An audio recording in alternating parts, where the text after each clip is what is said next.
उत्तर प्रदेश के एक प्राचीन नगर में स्थित वह मंदिर जो वर्षों से श्री कृष्ण ठाकुर जी की लीला भूमि रहा, जहां शंख, चक्र, गदा, पद्मधारी भगवान की मूर्ति अपने आप में साक्षात प्रेम का मूर्तिमान रूप थी। वही मंदिर एक दिन समस्त समाज की दृष्टि का केंद्र बन गया, जब एक अजीब सी घोषणा मंदिर के प्रधान पुजारी ने की कि अगली पूर्णिमा को ठाकुर जी के विशेष श्रृंगार दर्शन के दिन नगर की एक वेश्या को मंदिर में आमंत्रित किया जाएगा, और वह भी तब जब वह स्त्री मासिक धर्म में हो, जो हिंदू समाज की पुरातन मान्यता के अनुसार अशुद्ध मानी जाती है। यह समाचार केवल लोगों के कानों से होते हुए उनके हृदयों तक जलन, क्रोध और अपमान का ज्वालामुखी बनकर फूट पड़ा। नगर में हलचल मच गई। धर्म के ठेकेदार, ब्राह्मण वर्ग, माताएं, बहनें, पुरुष, साधु संत सब एक स्वर में पुजारी जी के निर्णय की भर्त्सना करने लगे। लोगों ने मंदिर के बाहर प्रदर्शन आरंभ कर दिया। सवाल पूछे जाने लगे कि क्या ठाकुर जी अब अशुद्धता में भी पवित्रता खोजने लगे हैं? क्या यह धर्म का अपमान नहीं? और वह स्त्री, वह तो जैसे जलती अग्नि में झोंक दी गई। उसका नाम था कुसुम, एक ऐसी स्त्री जिसने जीवन में कभी प्रेम नहीं पाया, न समाज से, न परिवार से, न अपने आप से। बचपन में ही एक तवायफ खाने में बेच दी गई थी और वहां की दुनिया ने उसके चेहरे की मुस्कान छीन ली थी। अब उसकी आंखों में केवल नमी थी और आत्मा में केवल अपराध बोध। और अब जब जीवन ने उसे केवल उपेक्षा दी थी, तभी मंदिर से एक बुलावा आया, ठाकुर जी के दर्शन का। वो भी तब जब वह मासिक धर्म में थी। पहले तो उसे लगा यह कोई मजाक है, फिर सोचा कोई षड्यंत्र होगा, मगर जब पुजारी जी स्वयं चलकर उसके द्वार पर आए और बोले, कुसुम, ठाकुर जी ने तुम्हें बुलाया है, आओ, वह तुम्हें अपने से मिलने को आतुर है, तो कुसुम की आंखों से अश्रुधारा बह चली। यह कोई सपना था या कोई छिपा हुआ सत्य? उसका मन डोल उठा। समाज के तानों की आशंका ने उसे कातर कर दिया, मगर पुजारी जी ने उसे विश्वास दिलाया, जब प्रेम बुलाए तो डरना नहीं चाहिए। यह ठाकुर जी की लीला है, तर्क से ऊपर, नियमों से परे। और इस विश्वास की डोर थामे कुसुम मंदिर पहुंची, अपने सिर पर दुपट्टा डाले, कांपते पांवों से, मगर मन में एक अजीब सी स्थिरता लिए। और मंदिर के अंदर वह वातावरण कुछ और ही था, जैसे संपूर्ण ब्रह्मांड उसी क्षण उसी स्थान पर थम गया हो, जैसे स्वयं कृष्ण ने अपने नेत्रों से एक साध्वी आत्मा को पुकारा हो। पुजारी जी ने कहा, कुसुम, ठाकुर जी को अपने हाथों से चंदन लगाओ। और जब उसने चंदन लगाया, तभी एक तेज प्रकाश मूर्ति से फूटा, और वह चंदन स्वयं ठाकुर जी की मूरत से निकलकर कुसुम के मस्तक पर लग गया। उपस्थित जनसमूह स्तब्ध रह गया। विरोधियों की आंखें भर आईं, और पुजारी जी ने तब सबको बताया, यह लीला ठाकुर जी की है, जिन्होंने उस आत्मा को शुद्ध कहा जिसे समाज ने अशुद्ध ठहराया। मासिक धर्म जो सृष्टि की नियामिका है, वह कोई अपवित्रता नहीं बल्कि प्रकृति का चमत्कार है। और यह स्त्री जिसने जीवन में प्रेम नहीं पाया, आज कृष्ण प्रेम की अधिकारी बन गई। और यह उद्घोषणा जैसे आसमान तक गूंज उठी, और लोगों ने देखा कि मंदिर की मूर्ति में मुस्कान और नेत्रों से अश्रु प्रकट हो रहे हैं, जैसे स्वयं श्री कृष्ण ने इस लीला से समाज को आईना दिखाया हो। उसी दिन से वह मंदिर केवल पूजा का स्थान नहीं रहा, वह प्रेम और करुणा का प्रतीक बन गया, जहां हर कोई, चाहे वह वेश्या हो, अछूत हो, पापी हो या पुण्यात्मा, ठाकुर जी के सान्निध्य का अधिकारी बन गया। और कुसुम, उसका जीवन बदल गया। वह मंदिर की सेवा में लग गई।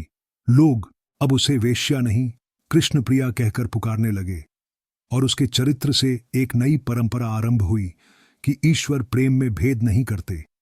और मासिक धर्म को अब मंदिर प्रवेश की वर्जना नहीं रही, क्योंकि उस दिन श्री कृष्ण ने स्वयं उस अशुद्धता को अपने ललाट पर स्थान दिया था। और यह कथा आज भी उस मंदिर की दीवारों पर चित्रों के रूप में अंकित है। पुजारी जी अब वृद्ध हो चुके हैं, मगर कहते हैं, जिसे संसार ने त्यागा, कृष्ण उसे अपनाते हैं। और यह केवल कथा नहीं, बल्कि वह सत्य है जो आज भी उस मंदिर की हवा में, दीपक की लौ में, घंटियों की गूंज में और भक्तों के हृदयों में जीवित है। उस रात्रि जब कुसुम मंदिर में अपने अश्रुओं से ठाकुर जी की चरण रज को धो रही थी, मंदिर के गर्भगृह में ऐसा दिव्य प्रकाश प्रकट हुआ जिसे केवल वही देख सकते थे जिनका हृदय श्रद्धा से भरा था। पुजारी जी, जिनका नाम हरिदास था, वह उस प्रकाश में खो गए, जैसे उन्हें समय की सीमाएं छोड़कर किसी अदृश्य लोक में प्रवेश मिला हो, और वहां उन्होंने एक स्वप्न नहीं वरन श्री कृष्ण का साक्षात दर्शन किया। कृष्ण अपने दिव्य स्वरूप में प्रकट हुए, नीले आभा से आवृत, पीतांबर धारण किए, मुरलीधारी रूप में, और बोले, हरिदास, क्या तुम सोचते हो कि पवित्रता शरीर से आती है? नहीं, पवित्रता आत्मा की होती है, और वह आत्मा जो समर्पण में डूबी हो वह मुझे सबसे प्रिय है। इस युग के समाज ने मेरी सच्ची भक्ति को नियमों में बांध दिया है। मासिक धर्म, जाति, कर्म, ये सब मनुष्य की रचना है, मैं तो केवल भाव देखता हूं। हरिदास उस क्षण रो पड़े, बोले, प्रभु, आपने मुझे यह सेवा दी, मैं क्या करूं? और ठाकुर बोले, जाओ, उस आत्मा को बुलाओ जिसे संसार ने तिरस्कृत किया है। वह कुसुम नहीं, मेरी राधा की छाया है। जब वह अपने अश्रु से मेरे चरणों को धोएगी, तब वह धरती से उठकर मेरी लीलाओं में सम्मिलित हो जाएगी। और इस आदेश के साथ हरिदास जागे। उनका हृदय अब केवल ठाकुर जी की आज्ञा का पालन करने को आतुर था। वह समाज से नहीं डरे, अपमानित हुए, पत्थर खाए, मगर ठाकुर जी की प्रेरणा उन्हें अविचल रखती रही। और जब कुसुम ने ठाकुर जी के चरणों को छुआ, तब वह स्पर्श केवल शरीर का नहीं, आत्मा का था। वह क्षण जब वेश्या की पहचान झलकर भस्म हो गई और वहां केवल एक भक्त बची, उसी क्षण ठाकुर जी की मूर्ति से 3 कमल कुसुम के चरणों में आकर गिरे, जैसे स्वयं प्रभु ने पुष्पांजलि अर्पित की हो। और तभी मंदिर में उपस्थित साधु महात्मा, जो पूर्व में विरोध कर रहे थे, उन्होंने देखा कि कुसुम के माथे पर श्री कृष्ण का नाम स्वयं उभर आया। श्याम, यह कोई माया नहीं थी, यह लीला थी। और पुजारी हरिदास जी ने उसी दिन समाज को संबोधित कर कहा, ठाकुर जी ने मुझे बताया है कि जब एक स्त्री मासिक धर्म में होती है, तब वह जीवन का स्रोत होती है, और जीवन देने वाली शक्ति को अपवित्र कहना स्वयं ब्रह्मा, विष्णु, महेश की निंदा करना है। उस दिन से मंदिर का नियम बदल गया और यह संदेश पूरे उत्तर प्रदेश में फैलने लगा। कई मंदिरों ने वर्जनाएं हटाई और कुसुम मंदिर की पहली महिला सेविका बनी, जिसने मासिक धर्म में भी ठाकुर जी की आरती की। और तब मंदिर में चमत्कारों की श्रृंखला आरंभ हो गई। जो स्त्री संतानहीन थी, उसे संतान प्राप्त हुई, जो निर्धन था, उसे सुख मिला, और जो केवल दर्शन करने आया था, उसे ठाकुर जी ने सपना देकर बुलाया और आदेश दिया कि प्रेम से आ, भय से नहीं। उसी समय एक भक्त जो कैंसर से पीड़ित था, कुसुम द्वारा अर्पित तुलसी पत्र से जल पीते ही स्वस्थ हो गया।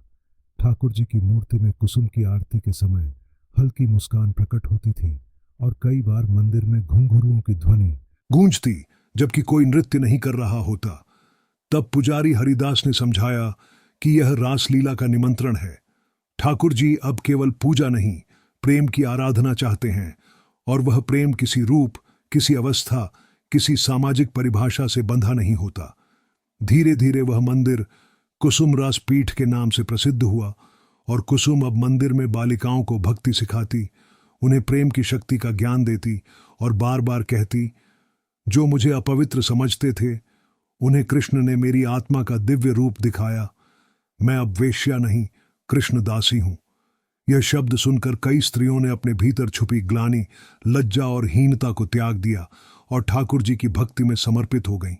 और फिर एक रात्रि जब मंदिर में संकीर्तन चल रहा था, कुसुम अचानक चेतना खो बैठी, और जब लोगों ने देखा तो उसका शरीर वहीं था, मगर नेत्र खुले और शांत, जैसे समाधि में हो। पुजारी हरिदास जी ने मुस्कुराकर कहा, यह श्री कृष्ण की रास लीला का प्रवेश द्वार है।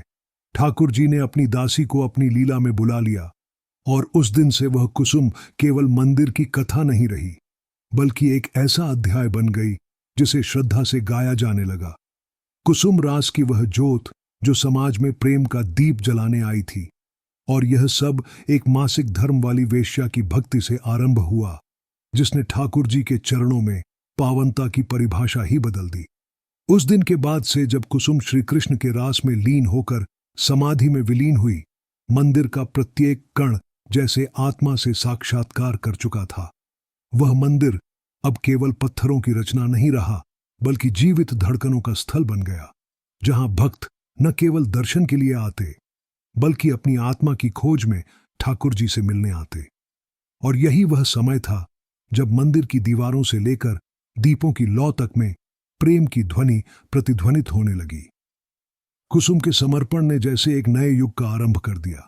स्त्रियां जो जीवन भर अपवित्र कहकर मंदिरों से दूर की गई थीं, अब वहीं ठाकुर जी की आरती की अगुवाई करती थीं। उनके सिर पर व्रजधाम की राधा जैसी सौम्यता थी। भक्त अब ठाकुर जी को फूल, वस्त्र या धन नहीं चढ़ाते थे। अब वे अपने अपराध बोध, अपने पाप, अपनी हीनता और अपने भीतर छुपे प्रेम को समर्पित करते थे, और ठाकुर जी उसे उस प्रेम में बदलकर लौटाते जिसने उनका जीवन बदल दिया।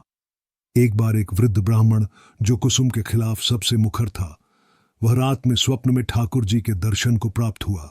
कृष्ण बोले, हे मेरे ब्राह्मण, तूने मेरे भक्त का अपमान किया। तूने उस राधा को देखा नहीं जो कुसुम के भीतर थी। और जब उसकी आंख खुली तो वह सीधे मंदिर आया और कुसुम की चरण धूलि लेकर बोला, हे कृष्ण दासी, तू मुझसे महान है। उस दिन से लोगों ने समझ लिया कि ठाकुर जी किसी देह, जाति, रक्त या धर्म के नियमों में नहीं बनते। वो तो केवल भाव के भूखे हैं, और इस भावना ने मंदिर को अलौकिक बना दिया। वहां आने वाले भक्तों को कई चमत्कारों का अनुभव हुआ। एक बार एक युवा जो आत्महत्या करने निकला था, वह केवल इस मंदिर के द्वार पर रुककर बैठा, और अंदर से आती बांसुरी की धुन ने उसकी आत्मा को झकझोर दिया। उसके भीतर जैसे कोई टूटे हुए तार जुड़ गए, और उसी क्षण वह भीतर गया, मूर्ति के आगे गिर पड़ा और बोला, प्रभु, अब तुम ही मेरे जीवन के स्वामी हो। और आज वही युवक इस मंदिर का एक प्रमुख सेवक है। उसकी कहानी मंदिर के द्वार पर संगमरमर की पट्टिका पर लिखी गई है। एक और स्त्री थी, नाम था जाह्नवी, जो वेश्यावृत्ति से बचकर भागी थी। मंदिर के पीछे नाले में छुपी हुई थी, और रात को स्वप्न में श्री कृष्ण ने दर्शन दिए और बोले, मेरी कुसुम की राह पकड़, वही तुझे मेरी ओर लाएगी। वह सुबह मंदिर आई, और जैसे ही पुजारी हरिदास ने उसे देखा, बोले, आओ पुत्री, ठाकुर जी ने तुम्हें बुलाया है। और तब जाह्नवी ने कुसुम की समाधि को छूकर ऐसा प्रेम महसूस किया जैसे किसी मां ने उसे गोद में भर लिया हो। वह अब मंदिर की रसोई सेवा में रहती है और कहती है, मैं अब परोसी नहीं जाती, मैं अब परोसती हूं ठाकुर जी के भक्तों को। ऐसी हजारों कहानियां इस मंदिर में रचने लगीं, और इन सब का मूल एक ही, ठाकुर जी की वो पहली लीला जब उन्होंने एक मासिक धर्म में रही स्त्री को सबसे पहले स्थान दिया। मंदिर का नाम अब प्रेम लीला तीर्थ पड़ चुका था, और वहां पर हर वर्ष कुसुम रास उत्सव होता था, जिसमें वेश्या कहलाए गए लोगों को बुलाया जाता, उन्हें ठाकुर जी के चरणों में बिठाया जाता, और भक्त उनके चरण पखारते। यह समाज को वह दर्पण दिखाने जैसा था जिसमें धर्म की असली तस्वीर झलकती थी। ठाकुर जी की मूर्ति अब वैसी नहीं रही, उसमें प्रत्यक्ष दिव्यता का आभास था। उसकी आंखों से हर अमावस्या को एक बूंद अश्रु गिरता, और पुजारी हरिदास कहते, यह कुसुम की स्मृति है और ठाकुर जी की करुणा। एक बार एक बच्ची जो बोल नहीं पाती थी, वह मंदिर में आई और कुसुम की समाधि पर बैठ गई और बोली, श्याम। सब स्तब्ध रह गए। उस दिन से उस समाधि को वाणी पीठ कहा जाने लगा, जहां गूंगे बोलते, अंधे देखते, और जो टूटा होता वह जुड़ जाता। धीरे धीरे मंदिर अब केवल उत्तर प्रदेश में ही नहीं, बल्कि भारत के कोने कोने में प्रसिद्ध होने लगा। विदेशों से लोग आने लगे, और सबका केवल एक ही अनुभव होता, यहां ईश्वर केवल मूर्ति नहीं, अनुभव है। एक वैज्ञानिक जो नास्तिक था, वह केवल यह सब अंधविश्वास समझकर मंदिर के रहस्यों पर शोध करने आया, मगर जब वह कुसुम की समाधि के पास बैठा तो घंटों ध्यान में चला गया, और फिर बोला, मैंने पहली बार उस शक्ति को महसूस किया जिसे विज्ञान छू नहीं सकता। और तभी उसने अपने जीवन को प्रभु सेवा में समर्पित कर दिया। वह आज तक मंदिर के सेवा शिविरों में भक्ति विज्ञान का प्रचार करता है, और बार बार कहता है, श्रद्धा सबसे बड़ा विज्ञान है। यह सब देखकर लोग पूछते, क्या ये सब केवल एक वेश्या की पूजा से हुआ? और पुजारी हरिदास उत्तर देते, यह किसी वेश्या की पूजा नहीं थी, यह उस आत्मा की आराधना थी जिसे प्रभु ने राधा कहा। और ठाकुर जी की यही लीला थी कि जिस विषय को समाज ने अपवित्र माना उसे प्रेम से इतना पवित्र कर दिया कि आज वह समस्त भारत के लिए आदर्श बन गया। आज वहां जाने वाला हर भक्त पहले कुसुम की समाधि पर जाकर प्रणाम करता है, फिर ठाकुर जी के दर्शन करता है, क्योंकि अब समाज समझ चुका है प्रेम ही कृष्ण है और कृष्ण वही है जो प्रेम को पहचानते हैं।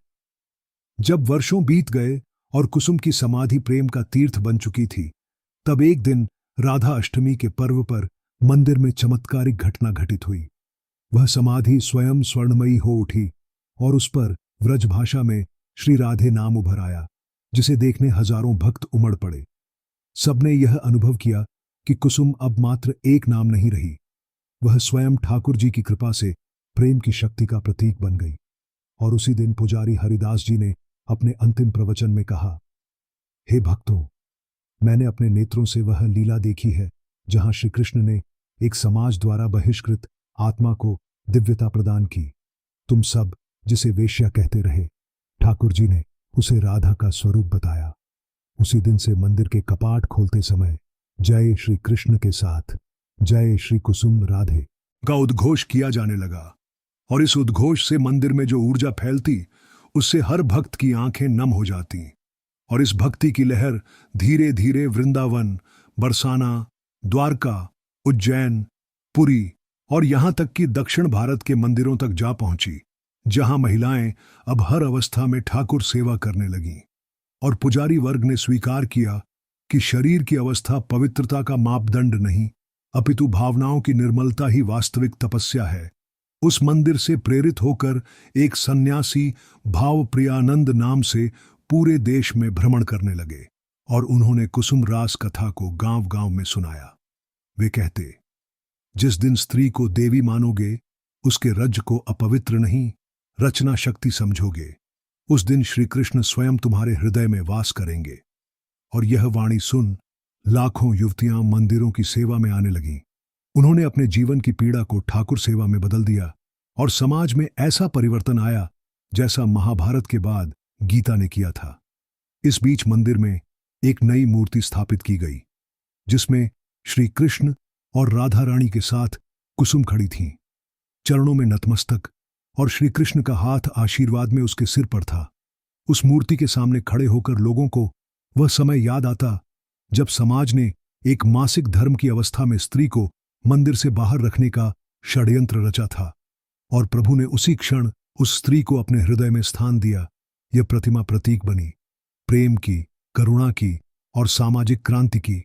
इस मंदिर की प्रेरणा से भारत सरकार ने कुसुम भक्तिपीठ नाम से एक राष्ट्रीय योजना प्रारंभ की, जिसमें समाज की हाशिए पर खड़ी महिलाओं को न केवल भक्ति का अवसर मिला, बल्कि स्वावलंबन, शिक्षा और सम्मान का भी अधिकार मिला। और इसकी मूल शिक्षिका बनी मंदिर की सेविकाएं, जिन्होंने कुसुम के चरण चिन्हों पर चलकर हजारों जीवन बदल दिए। मंदिर अब एक परंपरा नहीं बल्कि जागरण बन चुका था, जहां आने वाले श्रद्धालु न केवल भजन सुनते बल्कि भक्ति में लीन हो जीवन का अर्थ ढूंढते। और उसी दौरान ठाकुर जी की एक और लीला प्रकट हुई, जब एक विदेशी महिला जो लंबे समय से गर्भ धारण न कर सकी थी, वह कुसुम की समाधि पर आकर केवल एक दीप जलाकर रोई और कहा, हे कृष्ण, मुझे मां बनने का अनुभव दे दो। और उसी दिन उसके गर्भ में जीवन अंकुरित हुआ। और जब वह अपने बच्चे को लेकर मंदिर में आई तो पुजारी ने उसका नाम रखा रासानंद और कहा, तू कुसुम के प्रेम का फल है। ऐसे चमत्कारों ने लाखों लोगों को कृष्ण भक्ति से जोड़ा और सबसे बड़ी बात, लोगों के मन से डर, पाप बोध और भेदभाव मिटने लगे। जब ठाकुर जी स्वयं यह बता चुके थे कि जो मुझे प्रेम करता है वह ही मेरा है, तो फिर कौन पवित्र और कौन अपवित्र। अब लोग ठाकुर जी को देखकर यह नहीं कहते कि उनका दर्शन किया, वे कहते, मैंने उनसे बात की। इतना गहरा रिश्ता बन चुका था। और एक दिन पुजारी हरिदास जी ने अपने प्राण त्यागते समय अंतिम वाक्य कहा, मैंने उस लीला को साक्षात देखा जिसने भक्ति को सबसे ऊंचा बना दिया। मैं अब ठाकुर जी की गोदी में सोने जा रहा हूं। और उस दिन जैसे आकाश से फूल बरसे, मंदिर में घंटे स्वयं बजे और समाधि से एक दिव्य सुगंध उठी, जैसे स्वयं ठाकुर और कुसुम ने हरिदास को लेने आए हों। और यही क्षण था जब मंदिर को विश्व के प्रमुख तीर्थों में स्थान मिला। और वहां रचा गया एक श्लोक जो अब हर भक्त गाता है। रजस्वला थी, पर रज से रंज न था कृष्ण को, प्रेम था गहरा, नियमों का बंधन न था कृष्ण को, वह प्रेम जो बहता आंखों से अश्रु बनकर, वही आरती थी। वह वेश्या नहीं, राधा बनकर आई थी।